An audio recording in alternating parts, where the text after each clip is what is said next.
Tô lendo esse livro aqui que se chama Consciência pelo Movimento, do Feldenkrais, e é muito massa. Ele fala sobre como a nossa autoimagem, a percepção que a gente tem no nosso corpo, influencia nosso movimento, mas também nossas ações, nosso comportamento, nossa personalidade. Vale a pena dar uma olhada, eu recomendo para todas as pessoas que têm um corpo. E eu achei que valia a pena dividir com vocês essa passagem aqui, que se aplica muito aos treinos de malabares e a repetição. Saca só! Observar o self é melhor que a repetição mecânica. Estude a importância dessa conclusão. Você trabalhou uma hora inteira com um lado e gastou apenas poucos minutos no outro, e somente na imaginação. Não obstante, a melhora no segundo lado foi maior. Todavia, todos os métodos de ginástica são baseados na repetição da ação. E não somente a ginástica, mas tudo o que aprendemos é grandemente baseado no princípio da repetição e da confiança na memória. Isso torna mais fácil compreender porque uma pessoa pode praticar diariamente um instrumento musical e não fazer qualquer progresso, enquanto outra melhora diariamente.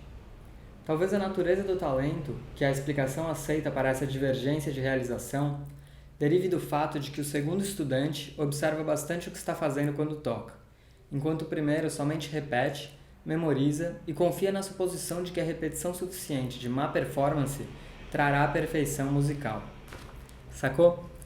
Então, o papo é que não basta repetir sem consciência. O negócio é a gente pensar no que a gente está fazendo e se ligar que, se eu quero fazer esse movimento, eu tenho que pensar por onde meu corpo passa. Eu tenho que estar ampliando essa consciência. Eu vou ter um ganho maior do que simplesmente repetindo até acertar. E me conta aí, como é que é seu treino? Normalmente você pensa sobre malabarismo quando você não tá fazendo malabarismo? Tipo, deitado na cama assim, caraca, esse truque, caraca, meu corpo passa por esse lugar.